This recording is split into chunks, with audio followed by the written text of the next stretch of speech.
Hello and welcome to this channel. This is Abdul Salam, and in today's lecture I'll be discussing the participle. So let's start the video. What is a participle? A participle is a form of the verb which acts like both a verb or an adjective. A participle is that form of the verb which sometimes acts like a verb, but other times it acts like an adjective.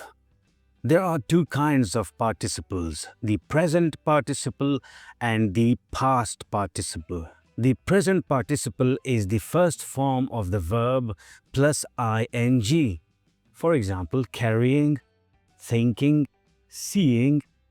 This is called a participle and it is going to act like a verb and an adjective. So what is a present participle? A present participle is that participle that shows an action that is either going on or incomplete or imperfect. These participles, the present participles, they show those actions, they reflect those actions which are either going on or incomplete or imperfect. For example, we met a girl carrying a basket of flowers. Or, loudly knocking at the door, he demanded admission. In these two sentences, the action that is reflected by the participle carrying and knocking, it is still going on while we are speaking of this sentence. So, here, the participle is showing an action that is going on. The child, thinking all was safe, attempted to cross the road. He rushed into the field, and foremost fighting fell. Now let's discuss the past participle. The past participle is used for complete actions or states of things. For example, blinded by the dust storm, they fell into disorder. Or, betrayed by his friend, he lost all hope. Now this blinding and this betrayal, they have happened. The actions are complete. Blinded by the dust storm, they fell into disorder.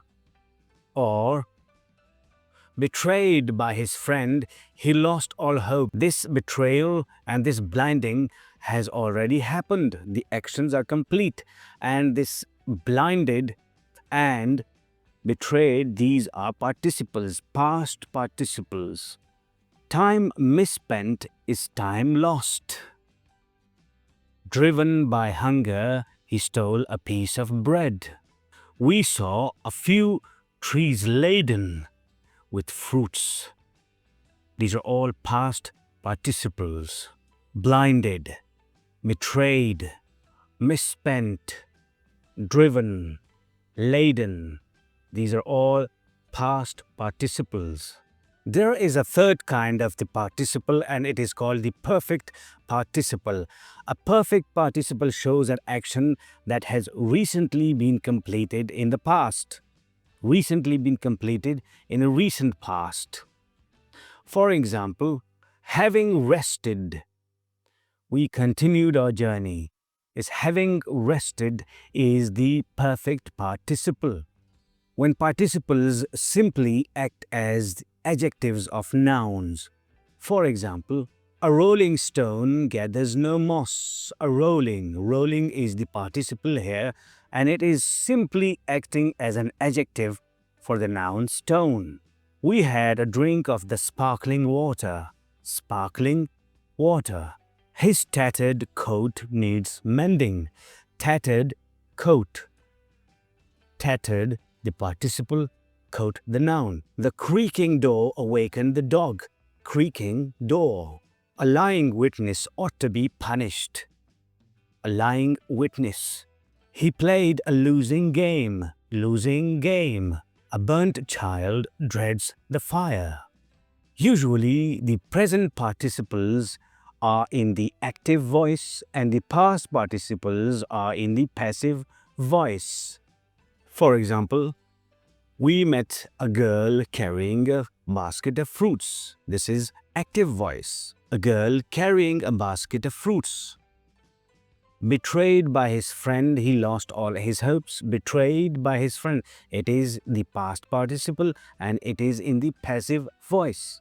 When a noun or a pronoun comes before a participle,